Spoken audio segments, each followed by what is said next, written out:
Hello प्यारे बच्चों, देखिए अब हम मानव कार्यकी के अगले भाग में आ रहे हैं जो आपके परीक्षा की दृष्टि से महत्वपूर्ण है और आपकी परीक्षा में 1 या 2 क्वेश्चन रहता ही है। ठीक है, परीक्षा में वह क्या उठाएगा यह कह पाना थोड़ा मुश्किल है। किस सेक्शन से वह ज़्यादा सवाल दे सकता है, किस सेक्शन से वह एक भी सवाल नहीं उठाएगा यह कह पाना थोड़ा मुश्किल है। लेकिन हाँ, जो सवाल कहे जा रहे हैं, जो सवाल बताए जाएंगे, जिस सवाल पे ज़्यादा हमने हाईलाइट किया, जिस सवाल पर ज़्यादा हम फोर्स किया, उस सवाल को आपको याद रखना है। ठीक है, आइए हम अब अपने अगले भाग पर चल रहे हैं, स्केलेटन सिस्टम, कंकाल तंत्र पे। तो कंकाल का मतलब आप नॉर्मली जानते होंगे, कंकाल का मतलब क्या होता है?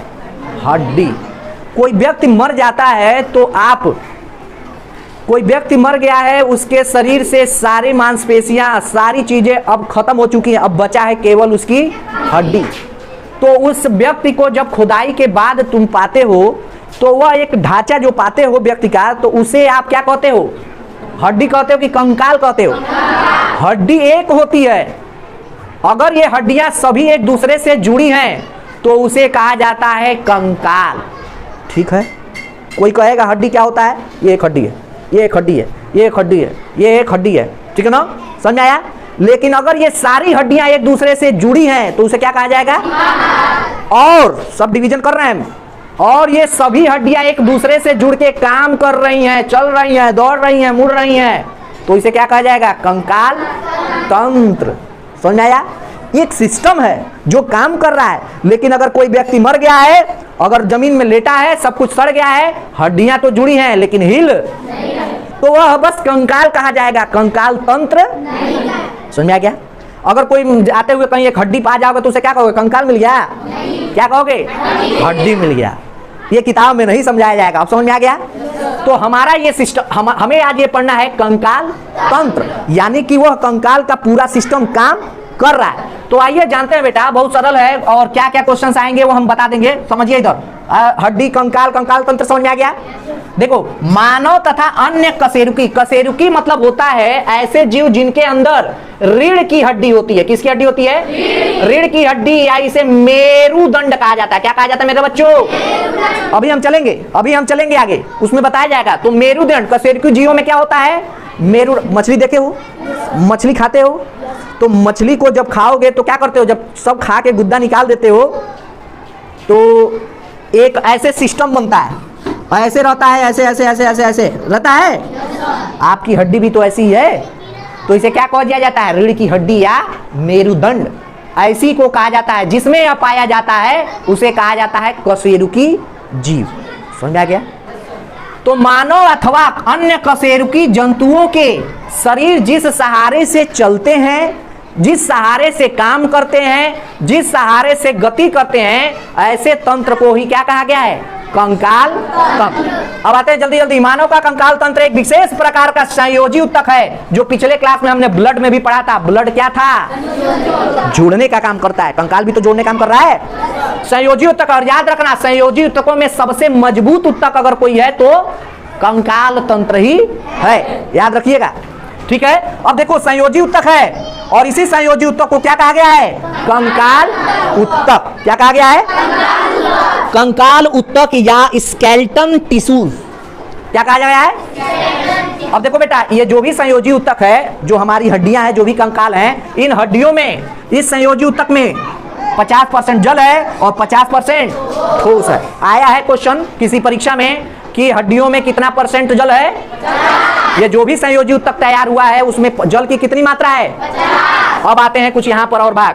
कंकाल तंत्र, जितने भी हड्डियां होती हैं उस कंकाल, मानव के कंकाल तंत्र में एक विशेष प्रकार के प्रोटीन द्वारा यह कंकाल तैयार किया गया है, जिसमें प्रोटीन की जो मात्रा होती है, अभी पढ़ेंगे हम लोग आगे। हम लोग देख रहे हैं जो भी प्रोटीन के द्वारा तैयार होगा। देखो, हड्डियों में पाया जाने वाला प्रोटीन हमने बता दिया था कि पौधे किससे बने हैं?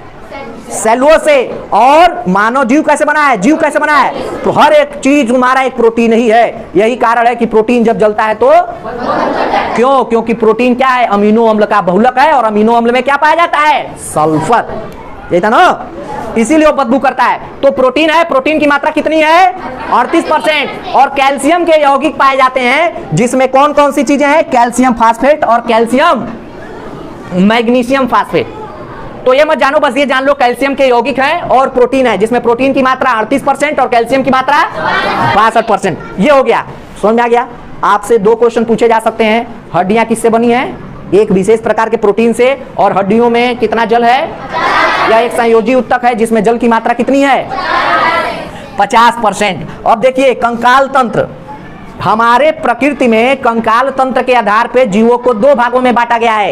एक बहिर्कंकाल तंत्र, क्या कहा जाता है, बहिर्कंकाल तंत्र, और एक है आंतरिक कंकाल तंत्र। बहिर्कंकाल तंत्र में जैसे हमारा जो कंकाल तंत्र है जीवों में भी, और हमारा जो कंकाल तंत्र है उसमें कुछ ऐसे भी हैं, ऐसे भी अंग हैं, ऐसे भी भाग हैं जो बहिर्कंकाल तंत्र कहे जाते हैं, और कुछ ऐसे भाग हैं जो आंतरिक कंकाल के रूप में कंसीडर किए जाते हैं। ठीक है, बहिर्कंकाल तंत्र में बाल किसका उदाहरण है, क्या बताओगे, बाल क्या है, एक प्रकार के विशेष प्रोटीन से बना है और वह एक प्रकार का बहिर्कंकाल तंत्र है। समझ में आया, कंकाल है ये। ठीक है, नाखून देखे हो, ये भी एक प्रकार का कंकाल है, बहिर्कंकाल, और ये भी एक प्रकार के प्रोटीन किससे बना है, कीरेटिन प्रोटीन से। किससे बना है, हमारे बाल में, हमारे नाखूनों में कैसा प्रोटीन है। अब कोई बच्चा जब छोटा था तो नाखून चबाता है। बच्चा कोई भी ऐसी घटना जो बच्चा करता है वह प्राकृतिक घटना है, वो अपने शरीर में आवश्यक पोषक तत्वों की कमी की पूर्ति के लिए वो करता है। देखो उसके पास दिमाग नहीं है लेकिन उसका शरीर उसे कह रहा है कि ये करो, तुम्हारे अंदर ये कमी है। और माता पिता देखो नाखून चबाता, मारते हैं, देखो उसे नाखून चबा रहा है तो उसके अंदर प्रोटीन की या फिर जो भी प्रक्रिया करता है, लौह तत्वों की कमी है तो वो क्या करता है, मिट्टी खाता है। लेकिन नाखून जब चबा रहा है तो इसमें तो कीड़े हैं ना, तो कीड़े उसके मुख में जाते हैं, जो नहीं मर पाते हैं वो क्या हो जाएगा, वो जाएगा उसके डाइजेस्टिव सिस्टम को क्या कर देगा, खराब कर देगा। इसीलिए बच्चों को नाखून चबाने से मना कर। नाखून चबाने से और सारी समस्या होती है, बच्चों के दांत बाहर आ जाएंगे, जो नाखून चबाते हैं बच्चों के दांत बाहर आ जाएंगे। नाखून मान लो ऐसे चबाएगा ना तो दांत पे दबाव पड़ेगा तो दांत क्या हो जाएगा, बाहर की तरफ निकल जाएगा, और दांत बाहर निकल गया तो बहुत बड़ी समस्या हो जाएगी। ठीक है, तो बाल और नाखून किस प्रकार का कंकाल तंत्र है, बाह्य कंकाल तंत्र। और देखो पशुओं का जो खुर होता है, खुर देखे हो, घोड़ा का, वो खुर भी एक प्रकार का प्रोटीन है और बहिर्कंकाल में आता है। पक्षियों और कीटों में, कीटों देखे हो, कीट, ग्रासहोपर देखे हो, टिड्डा देखे हो, वही ग्रासहोपर। काकरोच देखे हो, काकरोच का जो पंख होता है ना बेटा, वह एक प्रकार का बहिर्कंकाल तंत्र है। चाइना में जाओगे तो लोग काकरोच से कार्बोहाइड्रेट मिलता है, ग्रासहोपर कार्बोहाइड्रेट का बहुत अच्छा स्रोत है, प्रोटीन का अच्छा स्रोत है। तो क्या करते हैं, जैसे तुम लोग क्या खाते हो, मक्का खाते हो ना, उसको पॉपकॉर्न बोलते हैं ना जी, क्या बोलते हैं, तो मक्का का तुम लोग खाते हो ना थिएटर में बैठ के, तो चाइना के लोग, इनफैक्ट अब ऑस्ट्रेलिया, अमेरिका और ये लोग भी, यूरोप के लोग क्या करते हैं, ग्रासहोपर की खेती कर रहे हैं, टिड्डा की खेती कर रहे हैं, टिड्डा की और काकरोच की, जो तुम्हारे घर में पाया जाता है, वो क्या करते हैं, उसको लाते हैं, भूनते हैं, पैर तोड़ देते हैं, उसको बढ़िया से भूज के, जैसे तुम लोग मक्का भूजते हो पॉपकॉर्न, वो उसको थिएटर में बैठ के पॉलीथीन में दे दिया जाता है लोग, और वो खाते हैं बहुत अच्छे से। काकरोच और ग्रासहोपर, टिड्डा, बड़ा मजा आता है। ठीक है, समझ में आया, तो तुम भी लोग खा सकते हो, कोई दिक्कत देखो, कोई ऐसे कर सकते। काकरोच बहुत अच्छा कार्बोहाइड्रेट और प्रोटीन का स्रोत है, और काकरोच हमने पिछले क्लास में पढ़ा कैसा परिवहन तंत्र है उसके अंदर, खुला परिसंचरण तंत्र। अब आते हैं दूसरा, आंतरिक कंकाल तंत्र में आते हैं। तो मानव के कंकाल तंत्र में मुख्यतः जो है आंतरिक कंकाल तंत्र 3 तरह के होते हैं। कितने तरह से, अस्थि, बोन, उपास्थि और मांसपेशी, बोन, कार्टिलेज एंड मांसपेशी, मांसपेशियां। हमारे शरीर में क्या क्या है, हड्डी है, कार्टिलेज है, नाक देखे हो ना, ये नाक क्या है, कार्टिलेज है, कान ये क्या है, हड्डी है क्या इसमें, ये देखो मुड़ रहा है पूरा, नहीं नो, नाक देखो, हड्डी है क्या, नहीं, कार्टिलेज है, क्या है, कार्टिलेज है। और फिर मांसपेशियां, मांसपेशियां पढ़ेंगे कल, हमें आप लोग बताएंगे कि मानव शरीर में कुल कितनी मांसपेशियां हैं, क्वेश्चंस। ठीक है, आइए अब जानते हैं, समझ में आ गया। आंतरिक कंकाल तंत्र में अस्थि को जानेंगे, उपास्थि को जानेंगे और किसको जानेंगे, मांसपेशी को जानेंगे। ठीक है, हम लोग आगे आगे पढ़ते जाएंगे। ठीक, लिख लो, हमारे शरीर में हड्डी कितनी है, 206, लिख लो। उपास्थि कार्टिलेज के बारे में जानेंगे और मांसपेशी लिख लो, आता है प्रश्न 639, लिख लो बेटा, मांसपेशी 639। अब मत बताना तुम, हम लिख दिए। अब आते हैं, पहला टॉपिक है हमारा अस्थि। क्या है, थोड़ा जल्दी जल्दी करते हैं। अस्थि कुछ जानने की जरूरत नहीं है, जो इंपॉर्टेंट बता देंगे। अस्थि क्या है, तो हड्डी जो हमारे शरीर में हड्डी पाई जाती है वो किस प्रकार के प्रोटीन से बनी है, ओशिन प्रोटीन से बनी है। और कैल्शियम के यौगिक, magnesium phosphate and calcium phosphate. ये आपसे नहीं पूछेगा। बचपन में हमारे कितनी हड्डियां होती हैं, 300 हड्डियां होती हैं। देखो बेटा, हमारे हाथ में है ना, तो ये बच्चे का हाथ है, मान लो, कहा जाता है कि कलाई ये बांधो, क्या करो, ये बांधो। खैर, हिंदू धर्म में लाल धागा क्या कहता है, आपका भविष्य उज्जवल होगा, इसीलिए लाल धागा बांधा जाता है। काला धागा किसी गलत कुप्रभाव न पड़े, इसलिए काला धागा। हमारे यहाँ हर एक चीज का एक नियम है, जो कहा नहीं गया बस उसको क्या कर लिया गया, उस परंपरा को लोगों ने स्वीकार कर लिया, जाना नहीं। लाल धागा क्यों पहना जाता है, आपकी समृद्धि का प्रतीक है, आपका भविष्य उज्जवल होगा।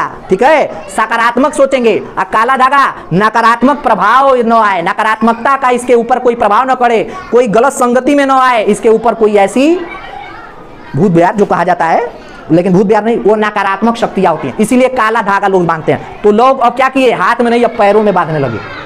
ठीक, तो ये चीज है, समझ में आया बेटा। अब देखो, हमारी परंपरा में हालांकि यह शास्त्र कहता है कि लाल धागा पहनना चाहिए, लेकिन ये कारण केवल एक कारण, ऐसा नहीं है मैं कह रहा हूं कि नहीं है। लाल धागा पहनने से ऐसा होता है। रक्षाबंधन कभी देखो क्या काला होता है, क्या होता है, हे भैया आपका भविष्य उज्जवल हो ताकि मैं अच्छे घर जाऊं, इसीलिए बहना हर साल एक बार बांध देती है। लाल देखना, हर धागा कैसा होगा, लाल होगा। ठीक है, समझ में, भैया अच्छा रहेगा तभी तो हम अच्छे घर जाएंगे। ठीक है, तो समझ में आ गया बेटा, समझ में आया।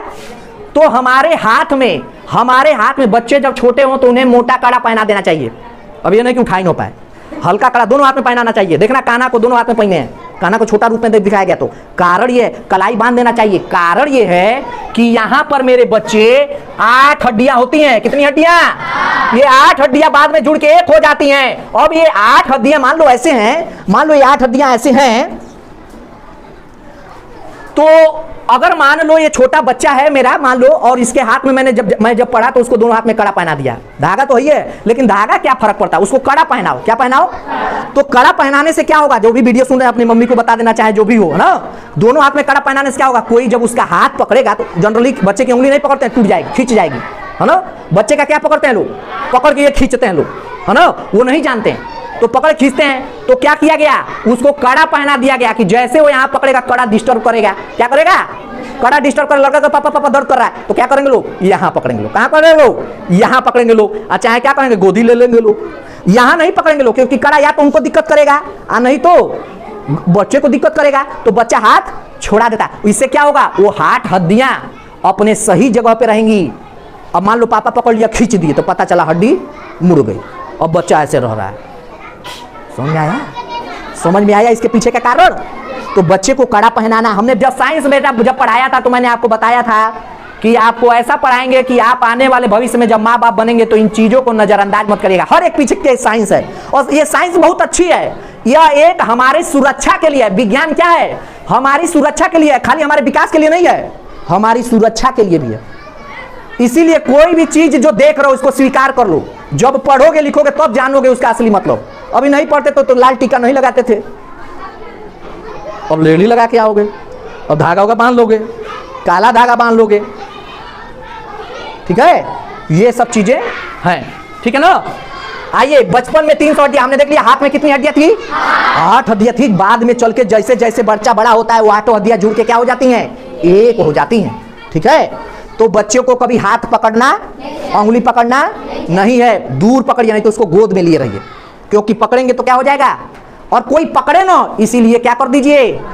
तो लोग क्या कहते हैं, कंगन पहनाया है कि भगवान के नाम पे। अच्छी बात है, क्या है, अब समझ में आया ना। युवा अवस्था में यही हड्डियां जब जुड़ जाती हैं तो यही हड्डियां कितनी हो जाती हैं, 206। याद रखिएगा, पूछेगा एक वयस्क मनुष्य में हड्डियों की संख्या कितनी होती है, और युवा बचपन में हड्डियों की संख्या कितनी होती है? याद रखना मेरे बच्चा। लिगामेंट क्या होता है? What is ligament? लिगामेंट देखो क्या होता है, जब जैसे मेरी उंगली टूटी थी तो ये हड्डी और ये हड्डी खिसक गई थी, तो क्या हुआ था, जो इन दोनों हड्डियों को लिगामेंट जोड़ा रहता है वही क्या हो गया था, छूट गया था। तो डॉक्टर साहब के गए और डॉक्टर साहब ने क्या किया, कुछ नहीं करना था, इसी को बस जाम कर देना था। बहुत ऐसे अब ऐसे आ रहे हैं केमिकल जो इसको जाम कर देंगे, ऐसे हिलेगा नहीं लिगामेंट, अपने आप दवा देने पर जुड़ जाएगा। लेकिन साहब को पैसा कमाना था, जान, ठीक है। तो साहब ने क्या किया, एक दिन के लिए जोड़ा, वैसे ही 2000 रुपया और ले लिया। कहा अगले दिन आना, देखेंगे सही हुआ कि। अरे भाई आप डॉक्टर हैं, आपको पता नहीं है कि सही होगा कि नहीं होगा, ऐसा कैसे हो सकता है। लेकिन पैसा पाना है भाई, आपका मशीन, हमने पूछा कि वो कहे कि यहाँ पे 50-50 लाख करोड़ों की मशीन है, उस मशीन के मेंटेनेंस के लिए मेरे को बहुत ज़्यादा पैसा खर्च करना पड़ता है। बताइए वो पैसा कैसे आएगा? अगर मरीजों का मैं एक ही बार में इलाज कर दूँ तो कैसे आएगा? हम कहे चलिए सर अच्छी बात है, आप भी गलत, हमें इलाज से मतलब है, थोड़ा खर्चा ही क्यों ना जाए। साहब ने क्या कर दिया, एक लोहे की रॉड डाल दी और इस उंगली में छोटी सी चोट, क्या लिगामेंट खिसक जाना। लिगामेंट दवा के साथ साथ बढ़ता है समय के साथ, बस ये हिलना नहीं चाहिए, लिगामेंट को समय मिलना चाहिए, ठीक है, ये हिलना नहीं चाहिए। जैसे आप लोग वर्ल्ड कप का मैच देख रहे होंगे तो केन विलियमसन का अंगूठा खिसक गया था यहाँ से, तो केन विलियमसन का देखा होगा तो यहाँ पे वो उंगली में रॉड थोड़ी लगा था, एक ऐसा फिक्स करने का था, ठीक है, तो वो फिक्स कर दिया गया था, बस ऐसे ही रोका गया था और वही केन विलियमसन फाइनल खेले। 12 से 14 दिन में लिगामेंट काम करने लगता है, जुड़ जाता है, ठीक है। लेकिन क्या है, हमारे अंदर रॉड डाल के लगभग 45 दिन तक हमसे 15,000 लिया गया, कोई बात नहीं, हमें इलाज मिलना चाहिए। हालांकि पूरी तरीके से नहीं मुड़ता है पूरा, लेकिन फिर भी मैं मच्छर तुरंत नहीं मार सकता हूं, क्योंकि मच्छर को मारने के लिए पूरा दबोचना पड़ता है ना, ये पूरी बंद नहीं होती है। ये दर्द अभी भी होता है, लेकिन हाँ जबरदस्ती ऐसे मोड़ेंगे तो, ठीक है बेटा। तो समझ में आ गया लिगामेंट क्या होता है, हड्डी और हड्डी को जोड़ता है। कभी मुर्गा खाते हो, बकरा खाते हो तो देखना तुम लोग, हड्डी के ऊपर, हड्डी और हड्डी के बीच में देखोगे एक अलग कलर का एक लेयर मिलेगा, ठीक है। तो लिगामेंट क्या काम करता है, हड्डी और हड्डी को जोड़ने का काम करता है, याद रखना ये, ठीक है बेटा। टेंडन क्या काम करता है, तो हड्डी को मांसपेशी से जोड़ता है। हड्डी को किससे जोड़ता है, मांसपेशी से जोड़ता है, उसे टेंडन कहते हैं। एक बात और, हमारी ऊंचाई एक अनुवांशिक है, क्या है, यह अनुवांशिक प्रवृत्ति का है। हमारी ऊंचाई कैसी होगी, ये हमारे जेनेटिक्स पर निर्भर करता है। माँ बाप की हाइट अच्छी है तो बच्चा भी लंबा होगा। अमिताभ बच्चन के लड़के अमिताभ बच्चन से लंबे हैं, है ना, तो ये जेनेटिकली है। और आपकी हाइट बढ़ेगी कि नहीं बढ़ेगी ये कैसे पता चलेगा, अगर आप एक्सरे कराएंगे, तो एक्सरे कराएंगे, मान लीजिए हड्डी है, तो ये हड्डी के ऊपर ये लाल कलर का कार्टिलेज अगर है, बहुत गाढ़ा लाल नहीं, हल्का, तो समझ लीजिए आपकी हड्डी अभी बढ़ेगी, आप लंबे होंगे, ठीक है। यही कार्टिलेज नहीं जब होता है या बहुत गाढ़ा हो जाता है, ठीक है, तो समझ लेना कि इस पर कैल्शियम अधिक जमा हो गया है और यह बढ़ेगा नहीं। गहरा रंग आ गया अगर वह कार्टिलेज गहरे रंग का दिख गया तो समझ लीजिए कि आपकी हाइट अब बढ़ेगी। लेकिन अगर हल्का है अगर एक्सरे में, तो समझना आप क्या, अब इसके लिए अब एक्सरे कराइएगा, एक्सरे बहुत कम से कम था, ठीक है यार, नहीं बढ़ेंगे कोई बात नहीं, सब कोई बड़ा है क्या, सचिन तेंदुलकर बड़ा था क्या, नहीं नो, लेकिन वह मास्टर ब्लास्टर बना नो, है, ठीक है।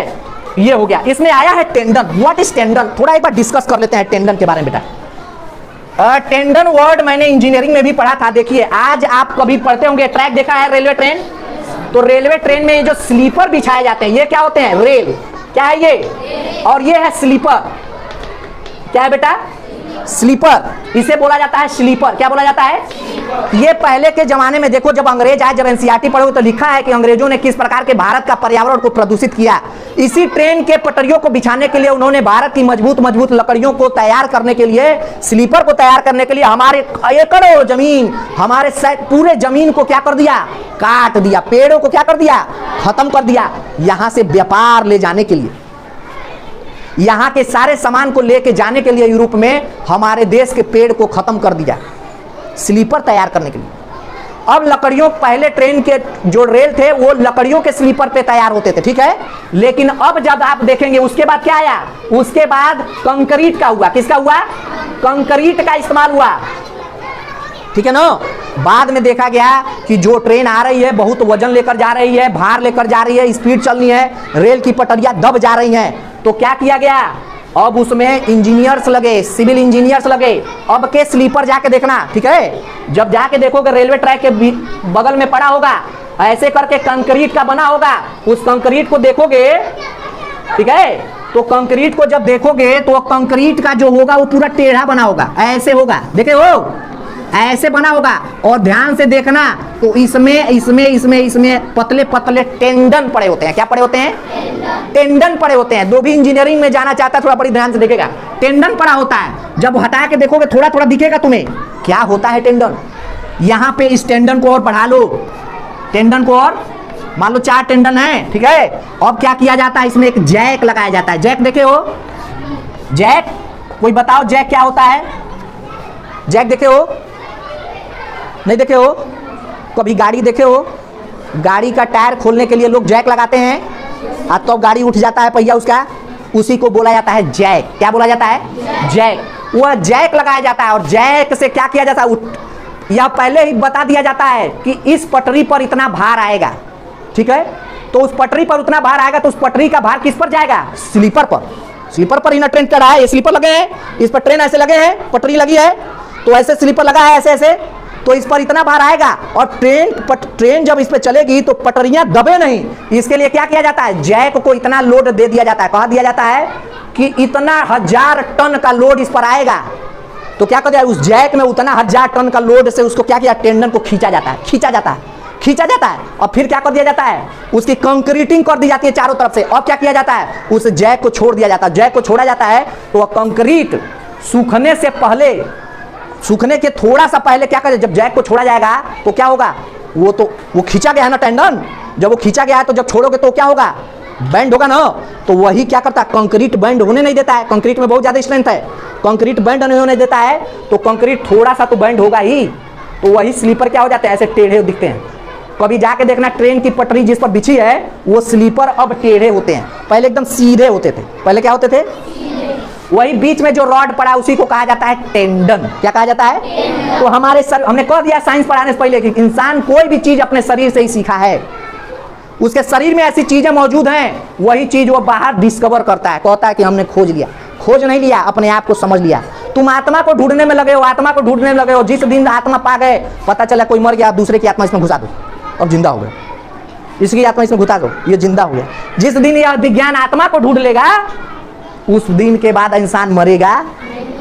तो आत्मा को ढूंढना इतना आसान, लेकिन हमने कहा है कि आत्मा होती, विज्ञान लगा है आत्मा ढूंढने में, समझ आया। और एक दिन ढूंढेगा भी, एक दिन ढूंढेगा भी, ठीक है। तो ये बातें हैं, टेंडन हो गया, ये सारी चीजें। चलिए नोट कर लीजिए फटाक से।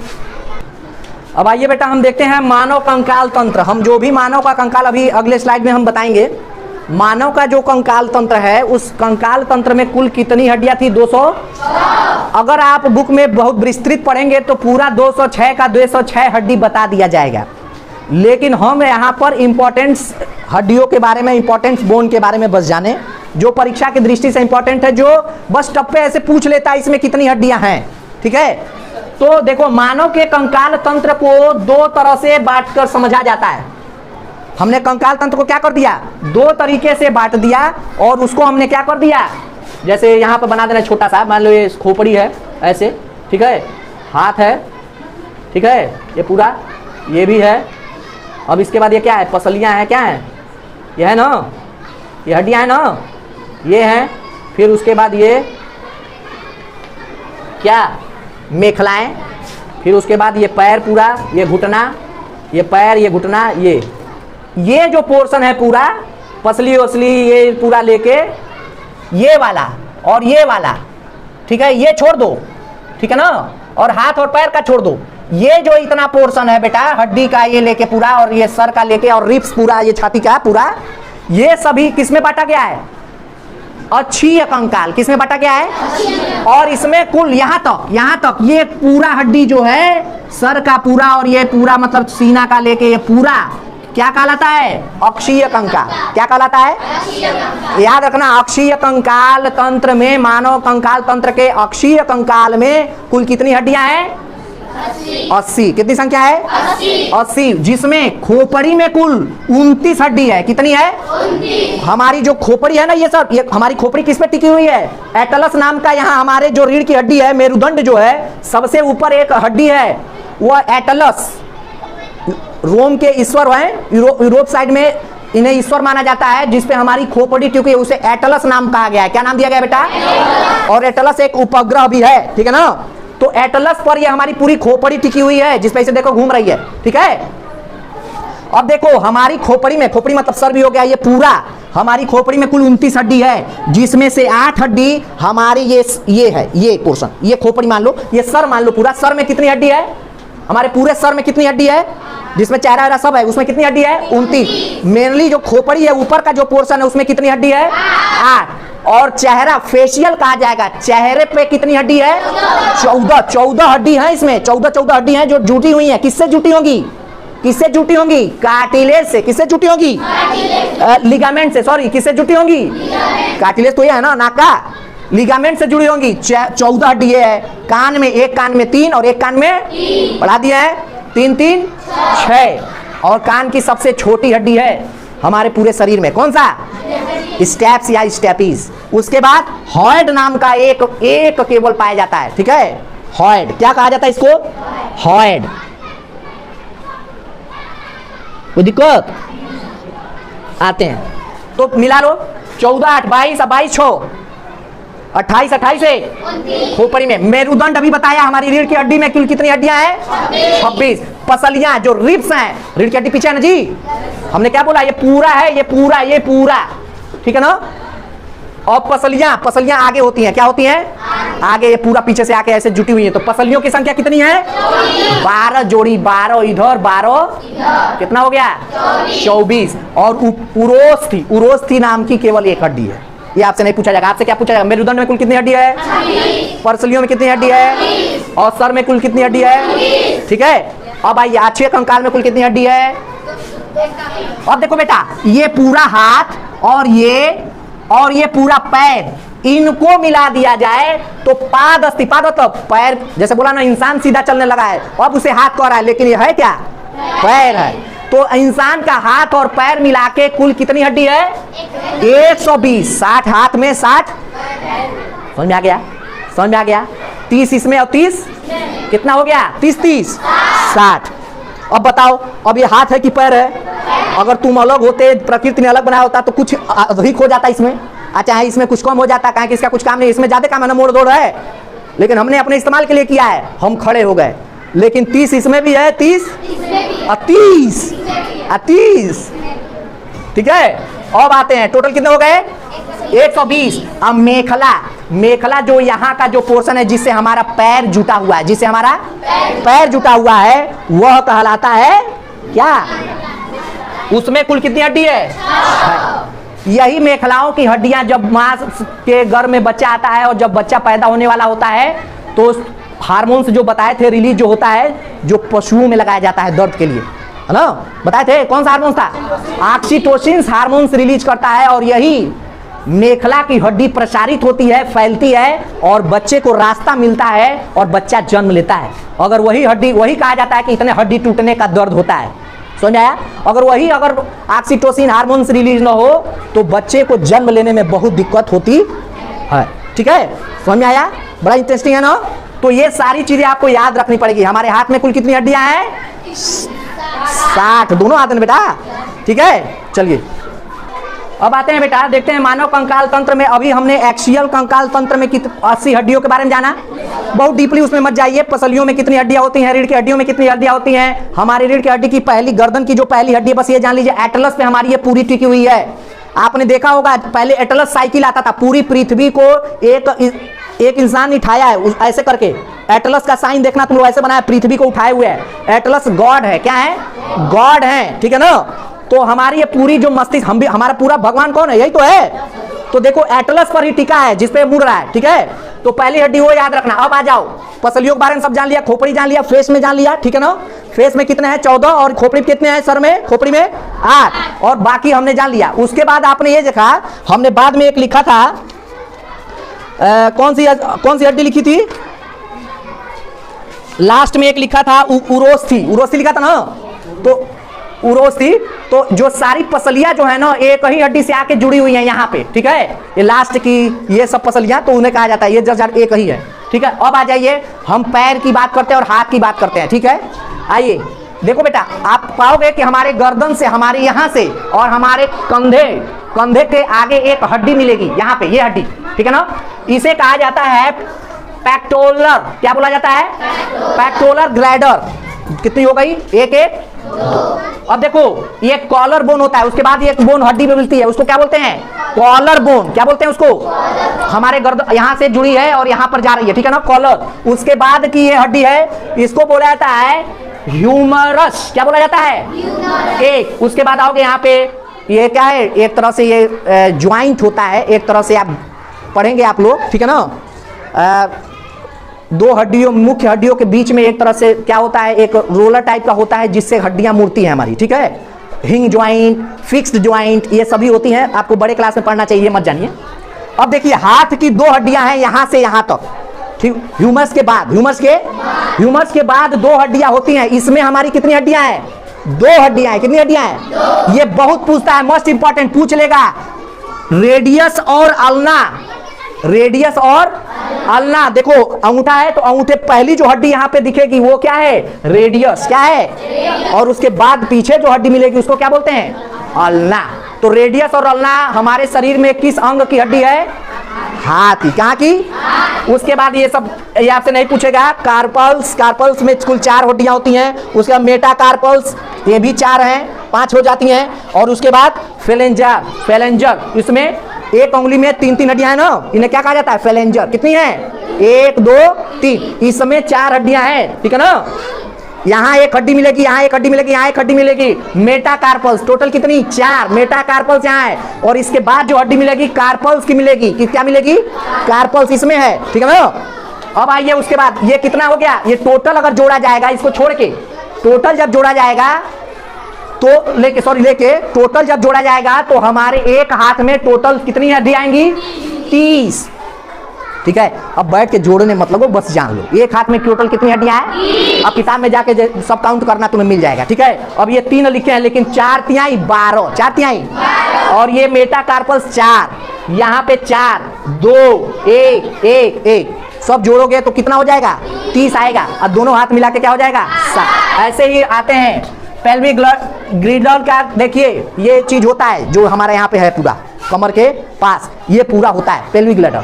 अब आइए दूसरा देखते हैं, उसके बाद जो सबसे बड़ी जो हड्डी आती है हमारे शरीर की वो क्या है, इसे ही बोला जाता है जांघ की हड्डी, क्या बोला जाता है, और सबसे छोटा कान की हड्डी, और सबसे बड़ा जांघ की हड्डी, सबसे बड़ा याद रखना। ये देखो हमारे यहाँ ये क्या है, ये घूमता है पूरा, इसको पटेला बोला जाता है, एक तरह से सेमोइड बोन है, क्या है, सिस्मोइड बोन है, क्या है ये। अब जांघ के बाद हमारा जो पैर है उसमें भी 2 हड्डी होती है, जैसे हाथ में थी, देखो इसको रेडियस अल्ना नाम दे दिया, अगर बाद में चलते पैर अगर झुके तो क्या बोलता है, इसको भी रेडियस अल्ना बोलता है, लेकिन ये क्या कह दिया, टिब्बा, क्या बोल दिया, सॉरी टिब्बा नहीं, टीबिया, क्या बोलते हैं इसको, पूछता है टीबिया कहाँ की हड्डी है, पैर की, कहाँ की हड्डी है, पैर की, और फेबुला, और क्या बोलते हैं इसको, हमारे घुटने के जस्ट नीचे और हमारे पैर के, हमारा जो पैर है, ठीक है ना, उसके बीच की जो हड्डी है, इसमें 2 हड्डियां पाई जाती हैं, टिबिया और फीबुला, टिबिया और, इसीलिए टोरिसल्स, मेटाटोरिसल्स, ये सब चीजें नहीं पूछी जाती हैं, बस ये याद रखना, टिबिया कहाँ की हड्डी है, फेबुला कहाँ की हड्डी है, रेडियस कहाँ की है, अल्ना कहाँ की है, एटलस कहाँ की हड्डी है, कितनी कुल हड्डियां होती है। पैर में भी सेम वैसे ही है, 30, अगर एक पैर में है तो दोनों पैर मिला के तो अक्षीय कंकाल तंत्र में टोटल कितनी हो गई, 120, और 5 इसमें होता है, 6 इसमें होता है, वह टोटल क्या हो गया, 126, क्या हो गया। अब अगला अस्थि में हमने जान लिया, ठीक है, 206 हड्डियां। उसके बाद उपास्थि है, कार्टिलेज है, तो कार्टिलेज देखो, कार्टिलेज न ये हड्डी है न ही ये मांस है, ठीक है। आप देखे होंगे कि जैसे नाक हो गया, नाक देखिए ऐसे ऐसे घुमाइए, घूम रहा है, न ये हड्डी है और न ही मांस है, ये क्या है, कार्टिलेज है। ये एक विशेष प्रकार की संरचना है। कान हो गया, देखिए ये मुड़िए, 9 ये अस्थि है, 9 ये मांस है। कभी कभी मांस खाते होगे तो देखते होगे एक ऐसा पीस आ जाता होगा, काटते हो तो बड़ा कट कट कट कट करता है, बड़ा मजा आता है खाने में, छोड़ते नहीं उसमें थोड़ा भी, है ना। तो वह कार्टिलेज कहलाता है। क्या कहलाता है बेटा? अब आते हैं मांसपेशियां। क्या आते हैं? मांसपेशियां। हमने बता दिया कितना होता है, 639 मांसपेशियां हैं हमारी। देखो मांसपेशियां दो तरह की होती है, श्वेत मांसपेशी और लाल मांसपेशी। अभी हम पिछली कक्षा में जो पढ़ाए थे श्वेत लाल मांसपेशी, वह हृदय जो संरचना था वो किससे बना हुआ था? लाल मांसपेशी। और हमने बता दिया लाल मांसपेशी कभी थकता नहीं। श्वेत मांसपेशी, देखो श्वेत मांसपेशी का ये मतलब बस समझ लो कि इन मांसपेशियों को O2 नहीं मिलता है, तो ये क्या करते हैं, ग्लूकोज को बिना O2 की उपस्थिति में जब जलाते हैं तो क्या होता है, जब ग्लूकोज को जलाया जाएगा तो क्या होगा, जो भी फैट होगा लैक्टिक अम्ल जमा हो जाएगा। जो भी हमारे शरीर की जो भी मांसपेशियां हैं उस पे क्या हो जाएंगी, लैक्टिक अम्ल जमा हो जाएंगी, जो हमने पिछली कक्षा में बताया था। इसी लैक्टिक अम्ल जमा हो जाने के कारण व्यक्ति को थकान होता है। क्या होता है बेटा? थकान होता है। बिना O2 की उपस्थिति में अगर ग्लूकोज को जब जलाया जाएगा तो क्या होगा, लैक्टिक अम्ल बनेगा, और जब लैक्टिक अम्ल बनेगा तो व्यक्ति को थकान होगा। अब आते हैं लाल मांसपेशी। लाल मांसपेशी कभी थकती नहीं है, और ये एक विशेष प्रकार के प्रोटीन से बनी है, मायोग्लोबिन नामक प्रोटीन से। हालांकि आपसे पूछा नहीं जाएगा लेकिन पूछ भी सकता है, लाल मांसपेशी का उदाहरण निम्न में से है क्या? हृदय। और हृदय अगर लाल मांसपेशी है तो लाल मांसपेशी किससे बनता है? मायोग्लोबिन नामक प्रोटीन से। क्या होता है? मायोग्लोबिन नामक प्रोटीन से बनता है। यह प्रोटीन क्या करता है, जब हमारे शरीर में ऑक्सीजन की कमी हो जाती है तो यही मायोग्लोबिन प्रोटीन अपने पास से ऑक्सीजन को देता है ग्लूकोज को जलाने के लिए। अब ग्लूकोज ऑक्सीजन की उपस्थिति में जलेगा। किस में जलेगा? ऑक्सीजन की उपस्थिति में जलेगा, और लैक्टिक अम्ल जमा, तो लाल मांसपेशी अपना बचाव कर लेती है।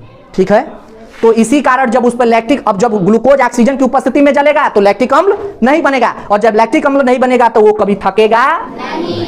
कोई दिक्कत? तो ये मांसपेशियां हो गई। और स्केलेटन सिस्टम में मुझे लगता है इतना पर्याप्त है बेटा। हड्डियों से पूछ लिया जाता है, सबसे बड़ी हड्डी क्या है? फीमर। ठीक है, और सबसे छोटी हड्डी कान। सबसे मजबूत हड्डी जबड़े की। लेकिन एक और लिख लेना, पैर में सबसे मजबूत हड्डी अगर कोई है तो वो थी टिबिया। क्या थी? ये जो ये फुटबॉलर जिसको बचाते हैं, देखते होगे फुटबॉल जो खेलते हैं, सामने पैर के सामने की जो हड्डी है टिबिया। क्या? क्यों यह सबसे मजबूत हो जाती है? क्योंकि यह सबसे ज्यादा दबाव यही सहती है। ठीक है, पैर पे खड़े हो ना तो ये तो मुड़ जा रहा है, लेकिन ये तो नीचे वाला हड्डी है ना, पैर में जो हड्डी है, पैर में कोई अब खड़ा कैसे करे वीडियो में, ये पैर है ना मेरा, तो ये जो हड्डी है ये है टिबिया। एक और इसके अंदर हड्डी थी, कौन सी? कौन सी? फेबुला। ठीक है ना, तो सबसे मजबूत हड्डी पैर की टिबिया, शरीर की सबसे बड़ी लंबी हड्डी फीमर, और पूरे शरीर की सबसे मजबूत हड्डी, हमारे शरीर का सबसे मजबूत पदार्थ इनेमल, दांतों में पाया जाता है। ठीक है बेटा, तो स्केलेटन सिस्टम में इतना पर्याप्त है, हमें नहीं लगता है। याद रखिएगा, मांसपेशी दो प्रकार के प्रोटीन पाए जाते हैं, मायोसिन और एक्टिन। मांसपेशी विशेष लाल मांसपेशी ये मत जानिए। ठीक है बेटा, याद रखिएगा।